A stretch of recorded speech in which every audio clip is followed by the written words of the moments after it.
The clock on the mantel read 11 p.m. when she walked into the living room, her footsteps deliberately loud against the hardwood floor.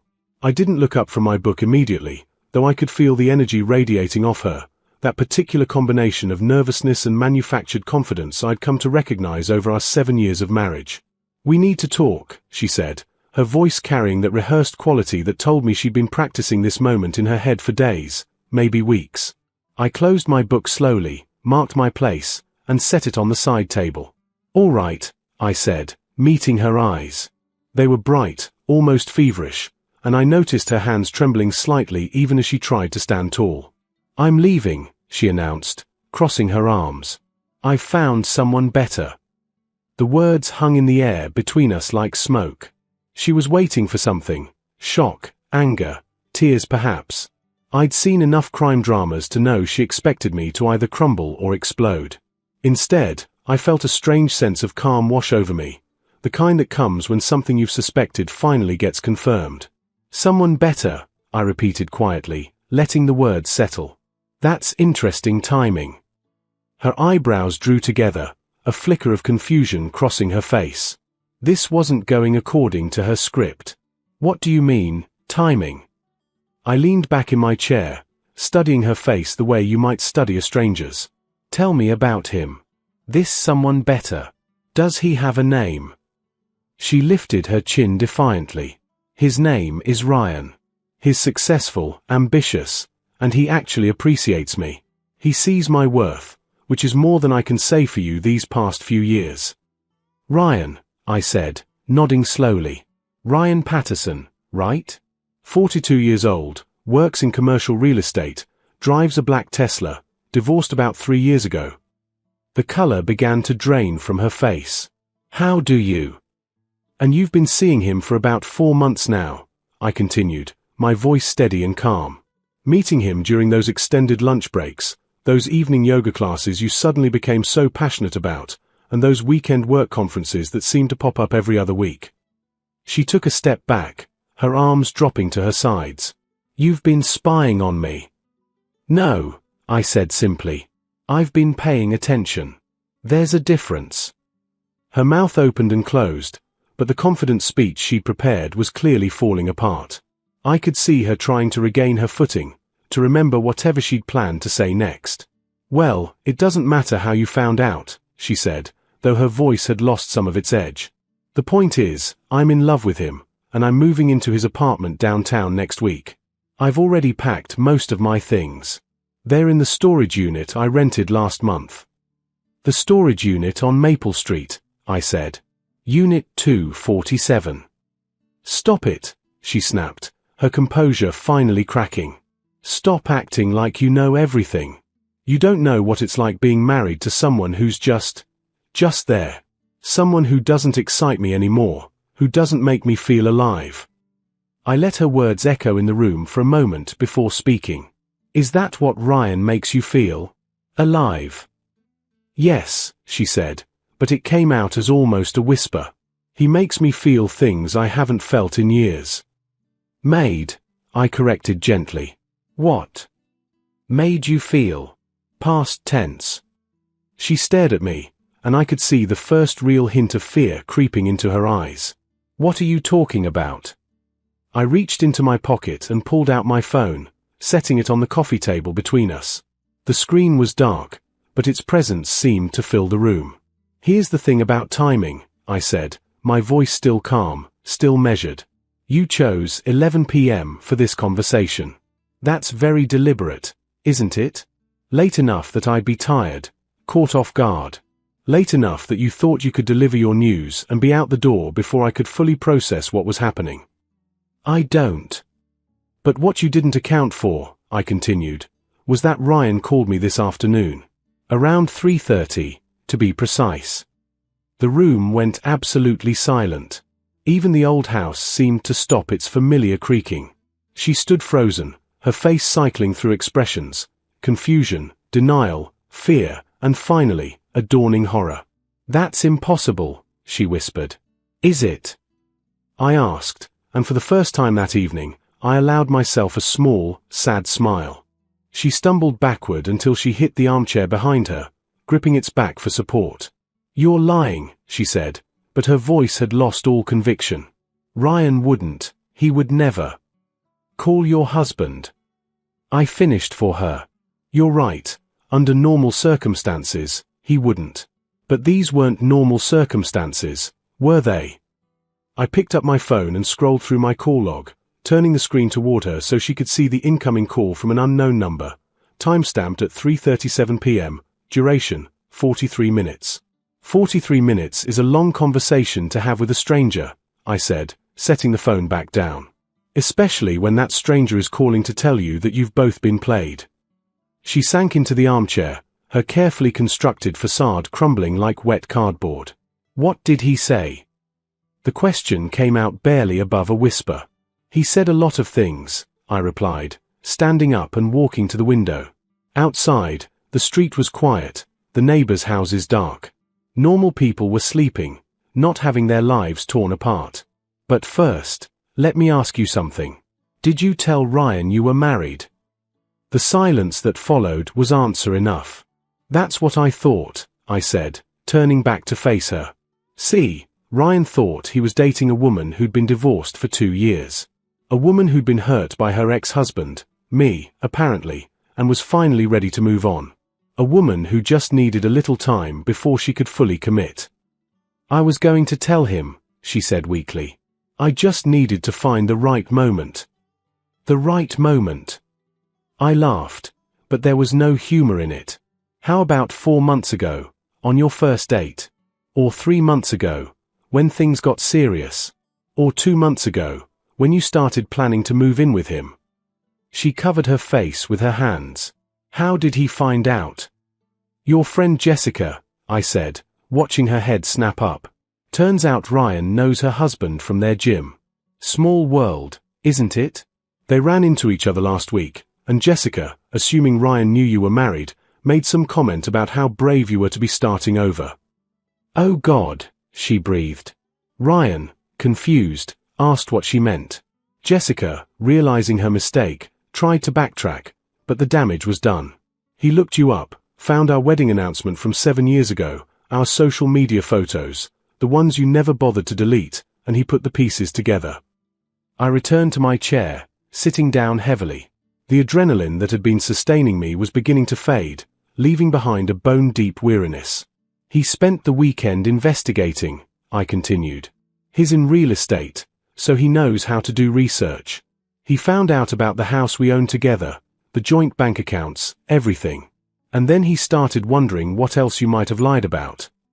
She was crying now, mascara running down her cheeks in dark rivulets. "What else?" she asked, though she seemed afraid of the answer. "The apartment downtown," I said. "The one you told him was too small for both of you, the one you asked him to help you get out of so you could move in with him instead." She nodded miserably. "Doesn't exist. He had his assistant call every property management company in the downtown area. There's no lease in your name, no rental history, nothing. You made it all up to speed up the timeline, to push him into asking you to move in faster." "I just wanted." "You wanted to secure your exit strategy," I interrupted. "You wanted to make sure you had somewhere to land before you jumped. I understand the logic. It's actually quite calculated." She looked up at me, her eyes red and swollen. "Why did he call you? Why didn't he just confront me?" "He did confront you," I said. "Or he tried to. He called you yesterday around noon. Do you remember?" I watched the realization dawn on her face. "I told him I was in a meeting and I'd call him back." "But you never did. You sent a text instead, something brief about being swamped at work. He called again in the evening, and you declined it. Sent another text." I was trying to figure out how to handle. "How to keep lying to him," I corrected. "And that's when he decided to call me instead. He wanted to hear my side of the story. Wanted to know if I was really the monster you'd painted me as, or if there was more to the picture." I stood up again, too restless to stay seated. "We talked for a long time, your Ryan and I compared notes. Talked about the woman we both thought we knew. And you want to know what we discovered?" She didn't answer, just stared at me with wide, terrified eyes. Neither of us really knew you at all. The silence in the room was suffocating. She sat hunched in the armchair, her whole body trembling as the weight of her exposed deceptions settled over her. I found myself pacing, working through the anger and hurt that threatened to overwhelm the calm exterior I'd maintained. "There's more, isn't there?" she finally asked, her voice hoarse. "You wouldn't be this calm if that was everything." I had to give her credit. Even cornered, she could still read me. 7 years of marriage had given her that much. "You're right," I said, stopping my pacing to face her directly. "Ryan and I had a very thorough conversation. We filled in a lot of blanks for each other. For instance, the money."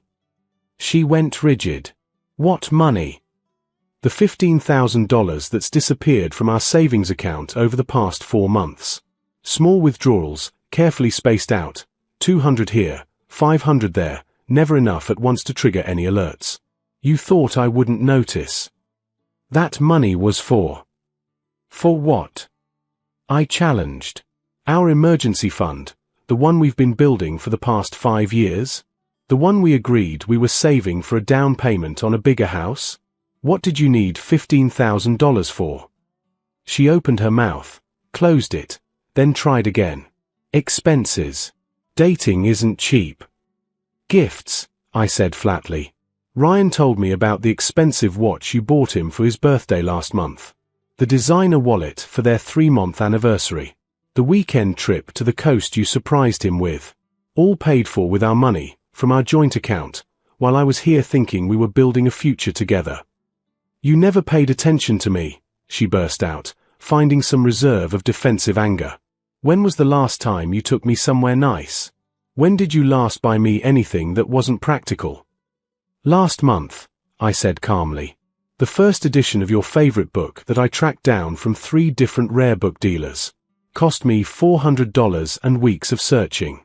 It's still wrapped on your nightstand. You never even opened it." She flinched as if I'd struck her. "But that's not even the interesting part about the money," I continued. "Want to know what Ryan told me about his finances?" She shook her head, but I kept going anyway. 3 weeks ago, you told him you needed help. Your mother was sick, which was news to me, considering I saw your mother at the grocery store yesterday looking perfectly healthy. You said she needed surgery, something not covered by insurance, and you were short $5,000. Her face went white. "Ryan, being the generous man he is, gave you the money. No questions asked. He cared about you, wanted to help. Except your mother isn't sick, is she?" "I can explain." "Don't," I said sharply, the first real anger breaking through my composure. "Don't insult both of us with more lies. We're past that now." She dissolved into fresh tears, her body racking with sobs. I felt a complicated mixture of emotions: anger, pity, grief for what we'd lost, or maybe for what we'd never really had. "Ryan ended things with you yesterday," I said, once her crying had subsided to sniffles. "After our phone call, he tried to reach you one more time. He sent you a text message at 8:47 p.m. Want to know what it said?" She pulled out her phone with shaking hands, scrolling through her messages. I watched her face as she read it, watched the last bit of color drain away. "He said he couldn't be with someone who'd built their entire relationship on lies," I said, reciting the message I'd seen screenshots of. "He said he felt sorry for your husband, for me, and that he hoped you'd get help for whatever was broken inside you that made you think this was acceptable behavior." "He had no right." "He had every right," I interrupted. "Just like I have every right to be standing here, watching your grand exit strategy collapse around you." She looked up at me, mascara streaked and desperate. "So what happens now? You get to feel superior? You win." "Win?" I laughed bitterly. "Nobody wins here. My marriage is over. 7 years of my life was spent with someone who could look me in the eye every single day while planning her escape. Someone who could steal from our joint account, lie to her lover, manipulate everyone around her, and then have the audacity to blame me for not paying her enough attention." I grabbed my phone and pulled up another screenshot.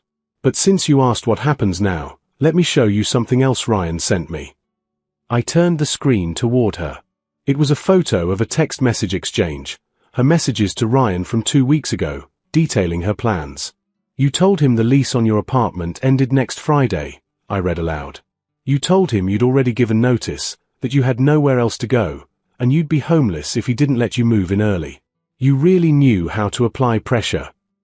Stop, she whispered. You also told him about your terrible husband, I continued. How I'd threatened you if you tried to leave. How I controlled all the finances.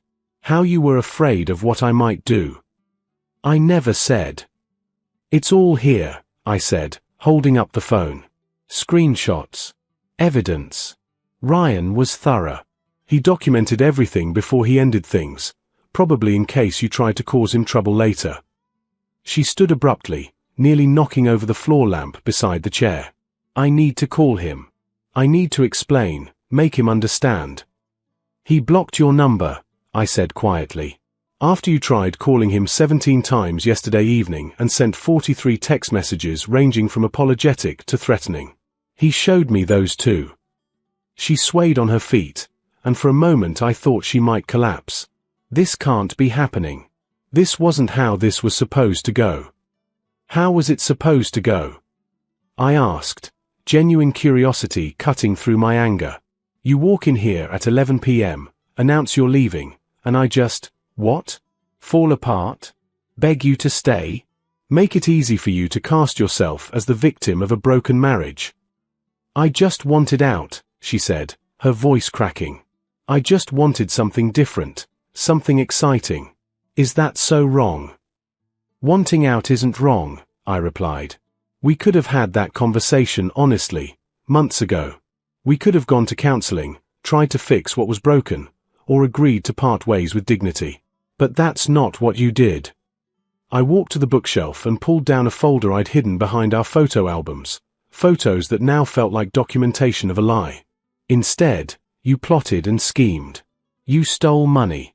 You manipulated Ryan. You lied to your friends, to your family, to everyone.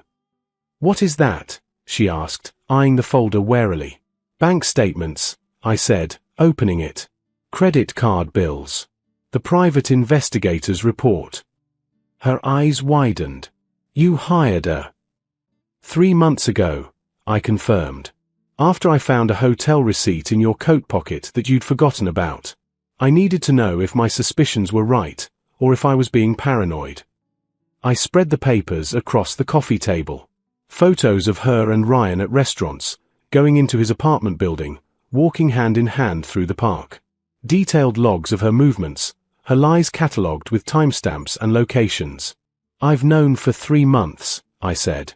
I watched you lie to my face every single day. I listened to you make up elaborate stories about where you'd been, who you'd seen. And I documented everything. Why? The question came out as a broken whisper. Why didn't you just confront me? Because I needed to know how deep it went, I said. I needed to understand who I'd really married. And I needed to protect myself legally. She sank back into the chair, all fight drained out of her. Legally. The house is in both our names, but I paid the entire down payment. I have the wire transfer records. The car you drive is registered to me. The credit cards you've been using for your secret life? I've been tracking every charge. Every gift for Ryan, every nice dinner, every hotel room, all documented. I sat down across from her, suddenly exhausted. I spoke to a lawyer 6 weeks ago. Filed for divorce 4 weeks ago. You'll be served the papers tomorrow morning. She looked genuinely shocked. You've already filed. I was waiting to see what you'd do, I admitted.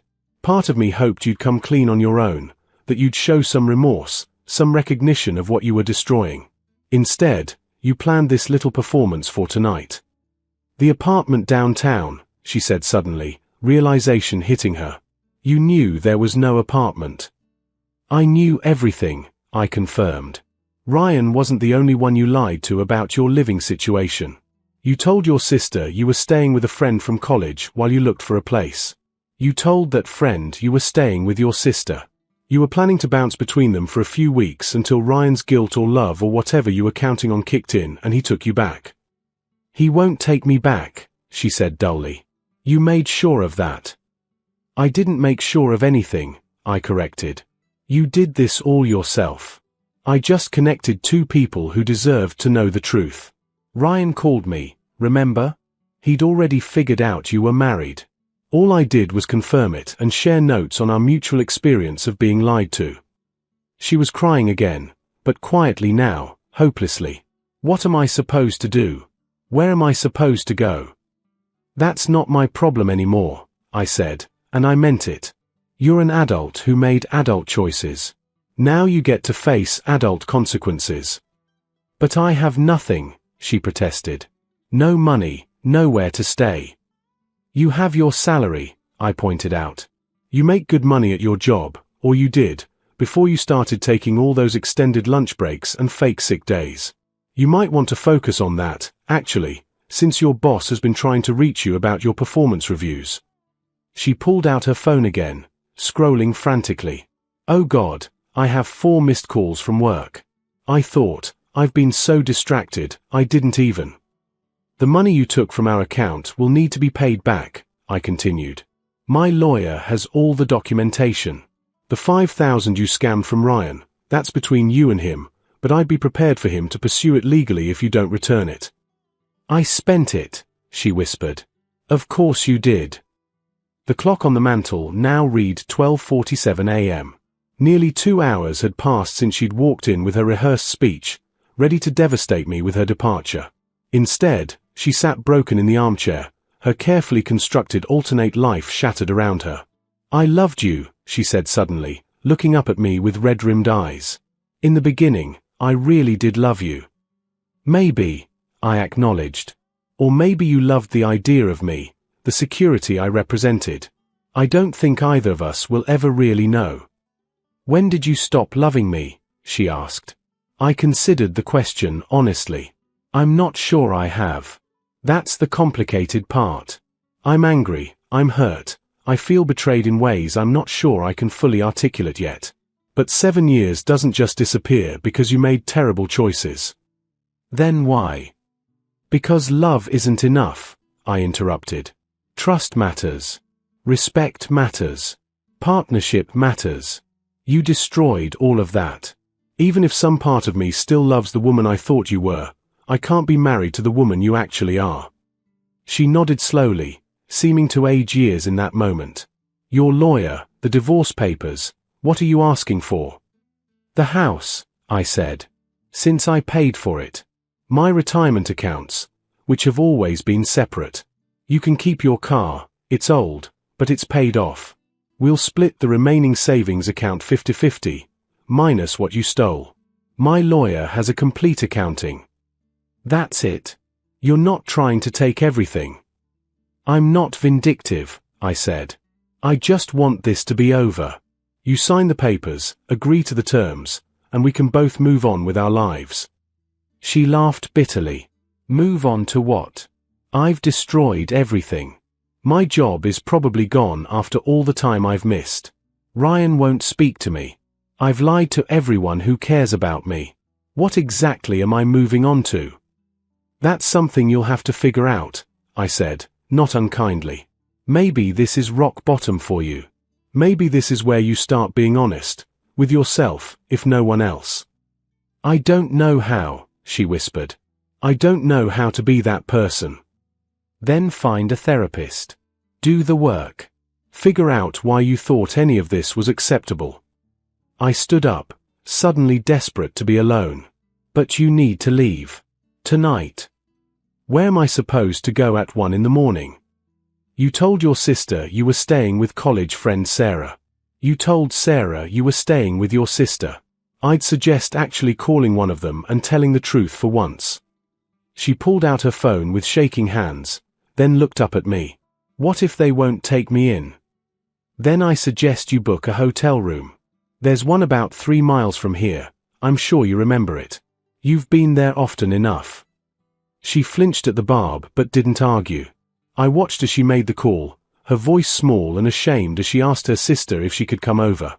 The conversation was brief, and I could hear her sister's confusion even from across the room. She said yes, she reported numbly. She wants to know what's going on. Then I suggest you tell her the truth, I said. All of it. Because everyone's going to find out anyway. She stood slowly, gathering her purse with trembling hands. At the doorway, she turned back one last time. I'm sorry, she said. I know it doesn't mean anything now, but I am sorry. I believe you're sorry it didn't work out the way you planned, I replied. I believe you're sorry you got caught. I'm not sure you're sorry for what you actually did. She opened her mouth as if to argue, then closed it again. What was there to say? We both knew I was right.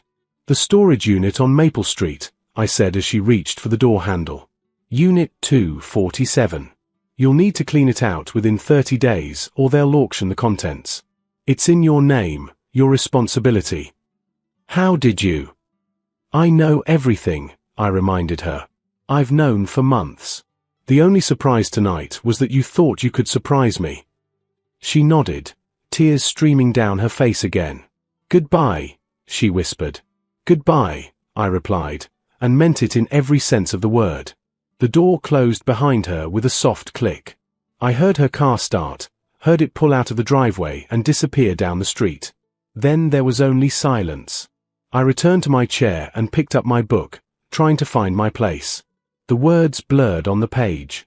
I set it down again and looked around the living room, our living room, soon to be just my living room. 7 years of memories, good and bad, real and fabricated. My phone buzzed. A text from Ryan. Did she show up? Yes, I typed back. It went exactly as we expected. How are you holding up? I'll be fine, I replied, and surprisingly, I meant it. Thank you for calling me. You saved me from a much uglier confrontation. Thank you for being honest with me. I'm sorry we both had to go through this. So am I. Take care of yourself. You too.